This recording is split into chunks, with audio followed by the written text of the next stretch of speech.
우리는 새벽마다 요한복음 17장에 나오는 예수님의 기도를 통해서 이 예수님의 십자가 고난이 어떤 의미를 갖고 있는지를 우리가 생각해 보고 있습니다.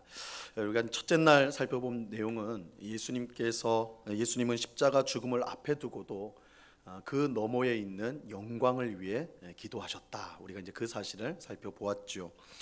예수님의 삶이 언제나 하나님의 뜻과 영광에 고정되어 있었기 때문에, 거기에 방향이 맞춰져 있었기 때문에 예수님은 죽음을 앞에 두고도 먼저 하나님의 영광을 위해 흔들림 없이 기도할 수가 있었던 것입니다. 둘째로 예수님의 십자가 죽음으로 모든 육체, 여기서 이 모든 육체는 예수님을 믿는 모든 사람에게 생명의 성령이 부어졌다. 그리고 이렇게 생명의 성령을 소유하고 살아가는 삶을 영생이다, 이렇게 말씀을 드렸습니다. 그리고 어제 이제 셋째 날에는 이 영생이 생명의 성령으로 우리에게 주어진 이 영생이 무엇이냐, 유일한 참 하나님과 그가 보내신 자 예수 그리스도를 아는 것, 그것이 영생이다 말씀을 드렸습니다.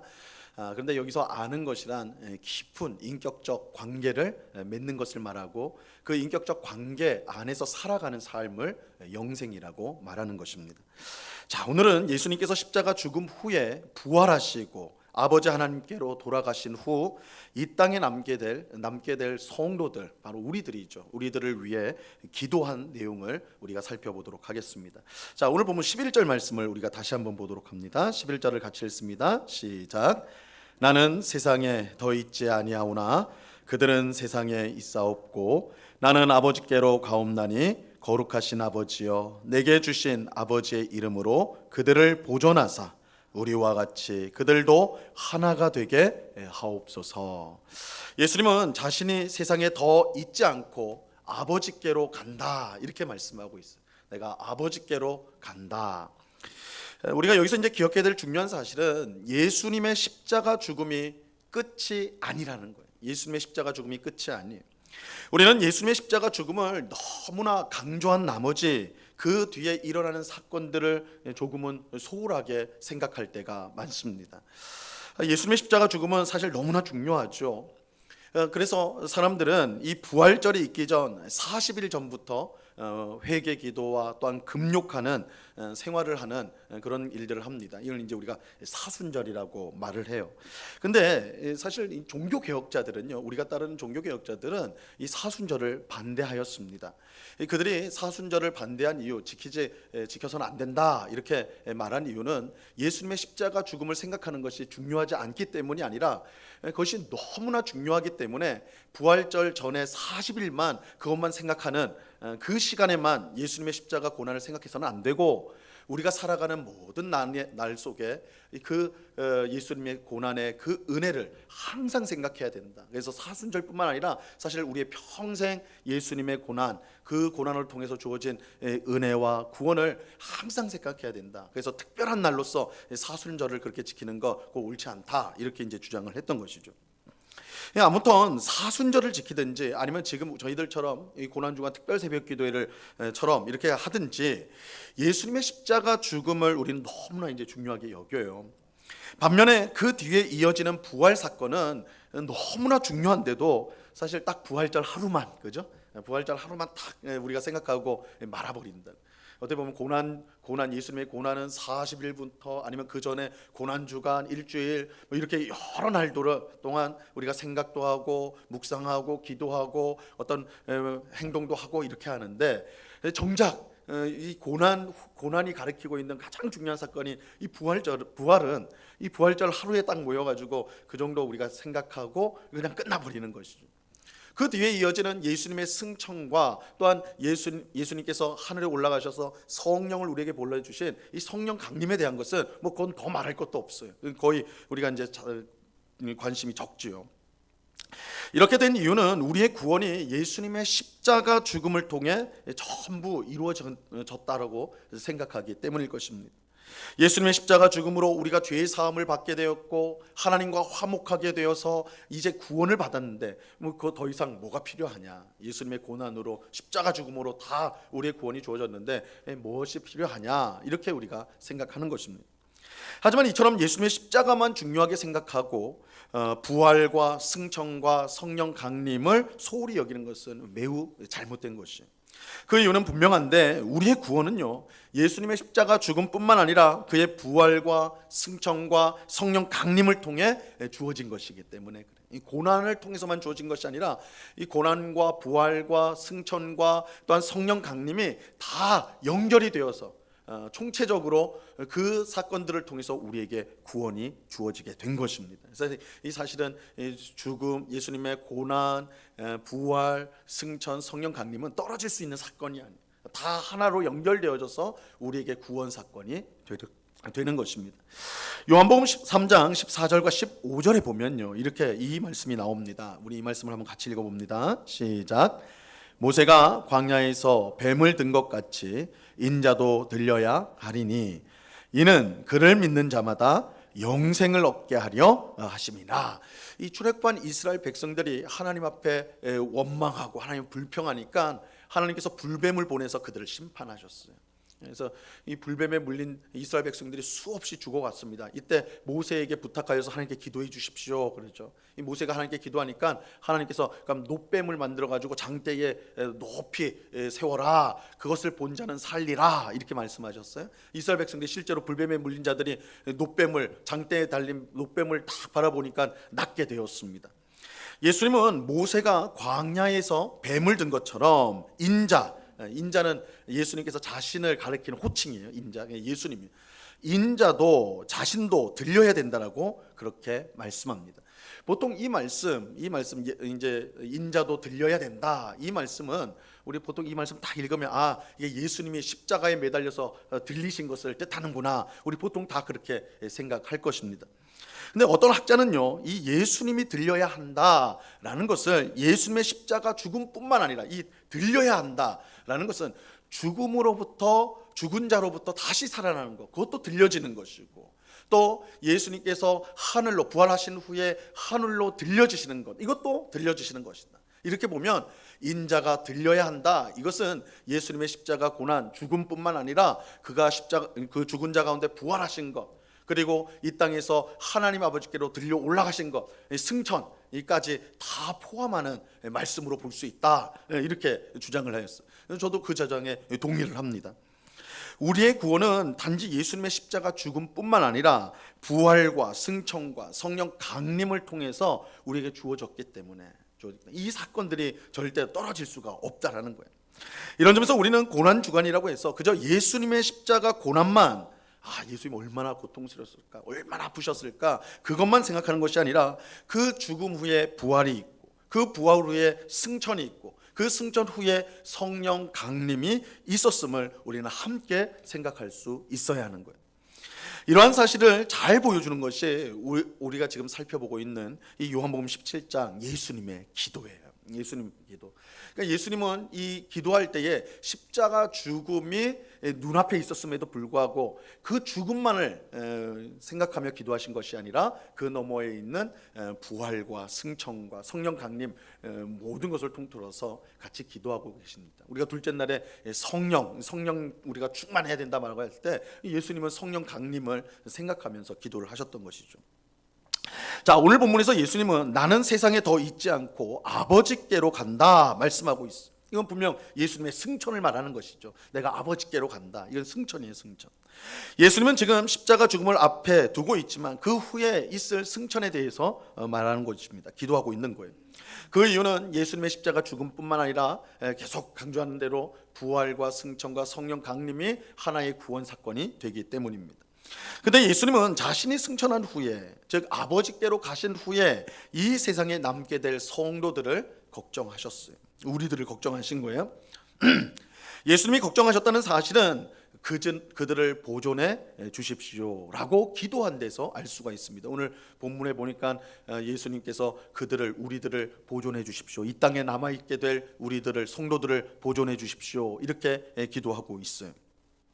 이것은 이 세상을 사는 성도에게 여러 어려움과 고난이 반드시 온다라는 뜻이 됩니다. 만약 그렇지 않다면요, 예수님께서 저들을 보존해달라, 보호해달라 이렇게 기도하실 필요가 없었겠죠.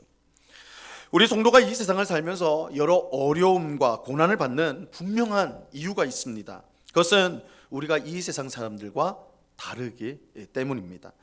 예수님은 우리 성도가 자신에게 주어진 사람, 예수님에게 주어진 사람이요 아버지 하나님의 사람들이다 이렇게 말씀합니다. 그러니까 우리 성도는 누구입니까? 예수님의 사람이에요. 하나님 아버지의 사람이에요. 그러니까 세상 사람들과 구별이 된단 말이에요. 자, 오늘 읽은 본문 앞에 있는 9절 말씀입니다. 9절 말씀 같이 읽어봅니다. 시작. 내가 그들을 위하여 비옵나니 내가 비옵는 것은 세상을 위함이 아니요 내게 주신 자들을 위함이니이다. 그들은 아버지의 것이로소이다. 예수님께서 세상에서 보존해달라고 기도하는 사람들은 세상 모든 사람들이 아니에요. 예수님이 모든 사람들을 보존해달라, 보호해달라 기도하신 것 아닙니다. 하나님 아버지께서 자신에게 주신 자들, 예수님에게 주신 자들, 바로 성도들을 말하는 거예요. 성도들. 여러분, 이 세상은 크게 보면 두 부류의 사람들이 있어요. 하나님을 믿는 성도와 그렇지 않은 세상 사람들입니다. 딱 이 두 부류로 세상은 나누어져요.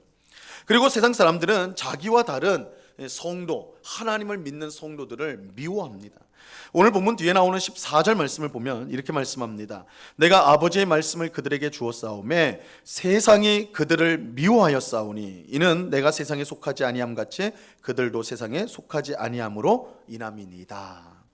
우리가 예수님의 말씀에 순종하고 하나님의 뜻을 따라 살면 세상 사람들이 그런 우리들을 인정하고 칭찬하는 것이 아니라 오히려 미워한다라고 말을. 세상 사람들이 우리를 미워한다. 세상 사람들이 우리가 자기들과 다르다는 것을 알기 때문에 그래. 우리가 하나님께 속한 사람, 세상 사람들은 세상에 속한 사람들이기 때문에 소속이 달라요. 그러니까 미워하는 거예요. 우리를 받아들이지 않습니다. 그런데 우리는 그러한 상황을요 두려워할 필요가 없습니다. 왜냐하면 우리는 하나님 아버지의 사람들이고 예수님에게 주어진 사람들이기 때문입니다. 오늘 본문에서 예수님은 성도인 우리를 보존해달라, 보호해달라고 기도하면서 내게 주신 아버지의 이름으로 보존해 주십시오, 보호해 주십시오, 내게 주신 아버지의 이름으로 보호해달라고 기도하고 있습니다. 여기서 이 아버지의 이름은 곧 하나님의 이름이죠. 이 하나님의 이름은요 우리를 모든 어려움과 고난으로부터 구원할 수 있는 아주 큰 능력의, 아주 강력한 하나님의 능력을 뜻하는 것입니다. 그래서 하나님의 이름은 하나님의 강력한 능력을 뜻해요. 시편 54편 1절, 이 54편 1절에 보면요 이렇게 말씀합니다. 하나님이여 주의 이름으로 나를 구원하시고 주의 힘으로 나를 변호하소서. 주의 이름으로 나를 구원하소서. 이게 주님의 이름이 우리를 구원해요. 근데 주님의 이름이 뭐예요? 주의 힘. 그죠? 주의 힘. 이 유대인들은 이 습관이 있어요. 중요한 말을 꼭 두 번 반복을 하는데 반복할 때 단어를 바꿔요. 같은 뜻인데 같은 뜻의 다른 단어로 바꿔요. 여기서 보면 주의 이름하고 주의 힘은 똑같은. 주의 이름이 뭐예요? 하나님의 이름이 뭐예요? 힘이에요. 힘이에요. 하나님의 이름은 구원의 힘이 되고 능력이 됩니다.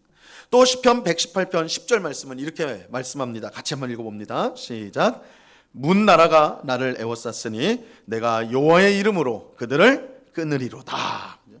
문나라가 뭐 군대가 온 나라의 군대가 나를 둘러쌌다. 이건 뭐 도간에 든 쐐지 아닙니까? 이건 죽을 수밖에 없는 거잖아요. 그런데 뭐라고 그래요? 내가 여호와의 이름으로 그들을 끊으리로다. 여호와의 이름은 나라를 이기기도 한다라는 거예요. 그만큼 강력한 능력이에요. 예수님은 이처럼 놀라운 하나님의 능력, 강력한 하나님의 능력으로 우리 성도들을 보호해달라고 기도하셨습니다. 이것은 우리 성도에게 얼마나 큰 위로와 담대함을 주는지 몰라요. 우리 성도는 하나님의 이름, 하나님의 구원의 능력으로 보호를 받는 사람입니다. 그렇게 이 세상 그 어떤 것도 우리를 무너뜨릴 수가 없습니다. 세상 사람들이 우리를 아무리 미워하고 또 죄의 유혹이 아무리 강력하여도 그것이 우리를 무너뜨릴 수는 없어요. 잠깐 우리를 넘어지게 할 수 있어요. 무섭게 만들 수는 있어요. 그러나 우리를 절대로 무너뜨릴 수는 없습니다. 심지어 죽음조차도 우리를 절망에 빠뜨릴 수 없습니다.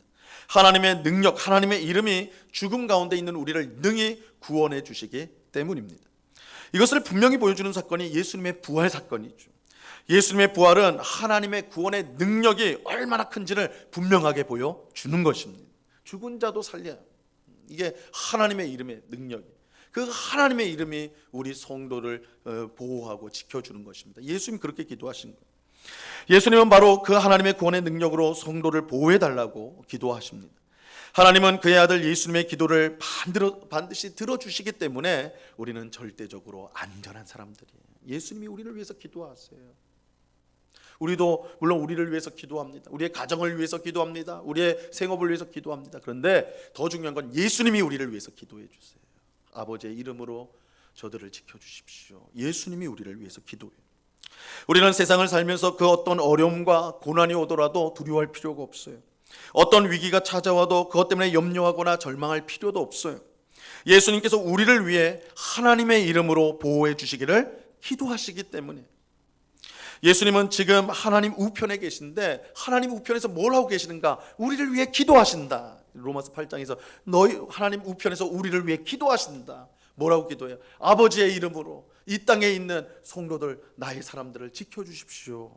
하나님은 그 기도를 기쁘게 받으시고 우리를 지켜주시는 것입니다. 그러므로 우리는 이 예수님의 기도로 인하여 절대적으로 안전한 사람들인 것입니다. 근데 예수님은 하나님의 이름으로 이렇게 이제 성도들을 보호해 주십시오라고 기도하면서 이제 이어서 바로 우리와 같이 그들도 하나가 되게 해 주십시오 이렇게 기도하셨습니다. 하나님과 예수님이 하나인 것처럼 성도인 우리들도, 이 땅에 남아있는 성도들도 모두가 하나가 되어서 하나가 되게 해달라고, 한 마음이 되게 해달라고, 하나로 지켜달라고 기도하셨던 것입니다. 여기서 이 하나가 되게 해달라는 것은 정확히 말하면 이미 하나가 되어 있는데 그 하나가 된 것을 깨지 않고 계속해서 지킬 수 있도록 붙들어 달라는 기도입니다. 여러분, 우리가 예수님을 믿는 즉시 다른 성도들과 하나가 된다는 사실을 여러분 아십니까? 성경은 교회를 말할 때요, 사람의 몸으로 비유를 합니다. 이때 머리는 예수님이고 몸은 여러 지체 우리 성도들이에요. 예수님이 머리고 우리 모든 몸은 우리 성도들, 다양한 몸에 다양한 지체가 붙어 있는 것처럼, 다양한 부분이 있는 것처럼 우리 다양한 성도들이 모여서 교회를 이루어요. 중요한 사실은 교회 안에 다양한 성도들이 있지만 한 몸이라는 거예요. 한 몸이다. 그죠? 팔이 딱 떨어져 가지고 활동할 수 없어요. 붙어 있어야 되는 거예요. 다리가 지 마음대로 돌아다닐 수 없어요. 똑같이 우리 성도가 한 몸이라는 것은 다 하나로 연결되어져 있다는, 떨어질 수 없다는 거예요. 자, 고린도전서 12장 27절은 이렇게 말씀합니다. 같이 읽습니다. 시작. 너희는 그리스도의 몸이요 지체의 각 부분이라. 그죠? 너희는 그리스도의 몸이다. 예수님을 믿는 성도라면 우리가 다른 성도와 한 몸을 이루고 있다는 사실을 분명히 알아야 됩니다. 혼자 신앙생활 한다는 것은 성경적이지 않아요. 우리가 믿는다라는 자체가 이미 다른 성도들과 한 몸을 이룬다, 교회를 이룬다는 뜻이기 때문입니다. 예수님은 우리가 하나 된 것을 지킬 수 있도록 기도하십니다. 예수님께서 이처럼 성도의 하나됨을 위해서 기도하신 것은요, 우리 힘으로 안 되기 때문에 그래요.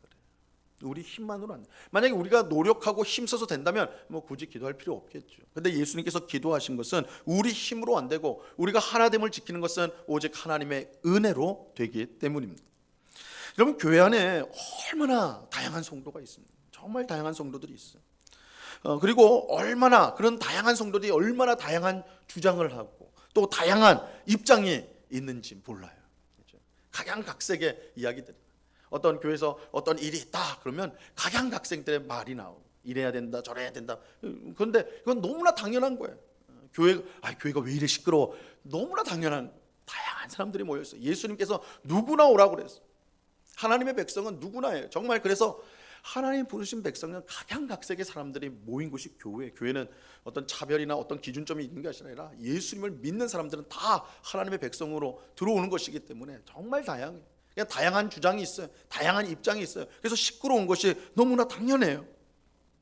자, 그러다 보니까 하나됨을 지키는 것은요, 사실 쉽지가 않아요. 너무나 다양하고 다양한 주장들이 있으니까 쉽지 않아요. 하지만 우리 힘으로는 안 되지만 하나님의 은혜가 임하면 하나가 되는 거예요. 하나님의 은혜가 임하면 예수님이 하나님께 하셨던 것처럼 우리도 하나님께 하셨던 것처럼 우리도 할 수가 있어요. 예수님이 어떻게 하셨는가? 예수님은 원래 하나님의 아들이고 하나님이세요. 하지만 죄인을 구원하려는 하나님의 뜻에 순종하기 위해서 우리와 같은 사람이 되셨고 아무 죄가 없었지만 저주를 받아 십자가에 죽기까지 하셨어요. 예수님은 하나님을 위해 자신의 모든 것을 내려놓았어요. 본인도 하나님이신데 빌립보서 2장에 보니까 하나님과 동등됨을 여기지 않고, 그죠? 자기를 내려놨다는 거예요. 다 내려놓고 하나님의 구원의 뜻을 이루기 위해서 자신의 모든 것을 드렸어요. 사도 바울은 바로 이런 예수님의 마음, 예수님의 태도를 우리가 가져야 된다, 그렇게 말해요.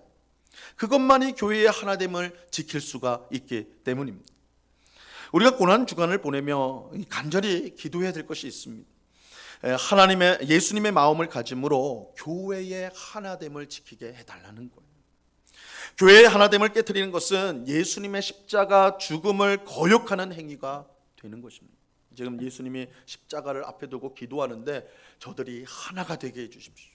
나와 아버지가 하나가 된 것처럼 저들이 하나가 되게 해주십시오. 우리 성도가 하나가 되는 것이 예수님의 십자가 죽음과 연결되어 있단 말이에요. 우리가 하나됨을 지키지 않는다면, 그것을 깨트린다면 그것은 예수님의 십자가 죽음에 대한 반역이 되는 거예요. 우리가 아무리 예수님을 사랑하고 하나님을 위해 산다고 말해도 교회의 하나됨을 지키지 않는다면 그거 소용없는 일이에요. 예수님은 십자가 죽음을 앞에 두고 우리를 보호해달라고 하면서 무엇보다도 온 성도, 이 땅에 남아있는 성도, 교회가 하나 될 것을 기도하셨어요. 그만큼 중요한 일이기 때문이에요. 우리가 하나 되기 위해 예수님처럼 자신을 내려놓을 수 있어요. 여러분, 하나가 되려면요, 내려놔야 돼요. 자신을 내려놔야 돼요. 자기를 내세우고 자기 주장을 꺾지 않고 잘못을 비난만 한다면 결코 하나가 될 수가 없어요. 다른 사람을 나보다 더 낮게 여기고 먼저 희생하고 먼저 용서하고 먼저 섬기는 예수님의 마음을 가질 때에 우리는 예수님께서 그의 십자가 죽음으로 만들어 놓은 우리 그리스도의 몸, 교회를, 하나됨을 지킬 수가 있는 것입니다. 이것이 예수님께서 십자가 죽음을 앞두고 간절히 바라셨던 거예요. 기도하셨던 거예요. 예수님은 죽음을 앞에 두고도 이 땅에 남아있는 성도를 위해 기도하셨는데 저들이 하나가 되게 하옵소서. 왜냐하면 깨지기가 너무 쉬운, 다투고 서로 상처 주고 아픔을 주고 이런 게 너무 쉬운. 근데 그렇게 되어버리면 이 땅에서 오는 여러 핍박과 어려움을 견딜 수가 없는. 그래서 성도들이 하나가 되어졌을 때, 아버지의 이름으로 보호받는 공동체, 단단한 공동체가 됐을 때, 이 세상에 휩쓸리지 않고 이 세상에 무너지지 않고 오히려 하나님의 영광을 온전히 드러내고 복음을 온전히 전파하는 그런 복된 교회가 될 수가 있는 것입니다. 오늘 기도하는 우리 모두는 하나님의 이름으로 보호를 받고 있다는 사실을 꼭 기억하고 어떤 어려움과 고난, 위기 앞에서도 두려워하지 말고 하나님을 의지할 수 있기를 간절히 바랍니다. 하나님께서 우리를 반드시 구원해 주실 것입니다. 예수님이 그렇게 지금도 우리를 위해 기도하세요. 또 예수님께서 교회의 하나됨을 위해 기도하셨다는 사실을 꼭 기억하시고 예수님의 마음으로 다른 성도들과 하나 되기 위해서 힘쓰는 우리 모두가 될 수 있기를 바랍니다. 이것이 예수님의 고난을 기념하는 최고의 실천이에요. 우리가 금식도 합니다, 그죠? TV도 안 봅니다, 오락도 안 합니다. 고난주간에 그렇게 해요. 훌륭한 거예요. 근데 더 훌륭한 것은 성도를 위해서 기도하는 겁니다. 용서해 주는 겁니다. 사랑해 주는 것입니다. 그들을 품어주는 것입니다. 그래서 하나됨을 이루어가는 거예요. 지키는 거예요. 예수님이 가장 기뻐하시는 일인 것입니다. 이러한 은혜가 오늘 새벽에 기도하는 우리 모두에게 충만히 임하기를 우리 주님의 이름으로 간절히 축원합니다. 기도하겠습니다. 하나님 아버지, 감사합니다. 주께서 십자가 죽음을 앞에 두고 이 땅에 남아있는 우리 성도들을 걱정하시며 무엇보다 아버지의 이름으로 우리를 보호해 주시기를 기도하셨습니다. 우리가 우리 성도가 가진 것이 없다 할지라도, 약할지라도, 우리가 보잘것 없을지라도 우리가 이 세상 가운데 너무나 안전하고 든든한 것은 아버지의 이름으로 우리를 지켜주시기 때문입니다. 이러한 사실을 꼭 기억하고 우리에게 오는 여러 어려움과 고난과 위기 앞에서 두려워하지 말고 아버지의 이름, 하나님의 이름, 하나님의 능력이 우리를 지켜주시고 보호하신다는 것을 기억하며 담대히 그것을 맞서며 또한 견디며 이겨내는 우리 모두가 되게 하여 주시옵소서. 또한 예수님 무엇보다 이 땅에 남아있는 성도가 하나 되기를 원하셨습니다. 서로 사랑하고 용서하고 품어주기를 바라셨습니다. 예수님의 고난을, 우리가 그 고난의 은혜를 받았다면 우리가 하나 되는 것이 마땅하오니 하나가 되는, 서로 사랑하는, 서로를 존중하는, 서로를 위해 기도하는 그런 복된 우리 성도, 우리 은곡교 되도록 은혜를 내리워 주시옵소서. 감사하며 예수 그리스도 이름으로 기도드리옵나이다. 아멘.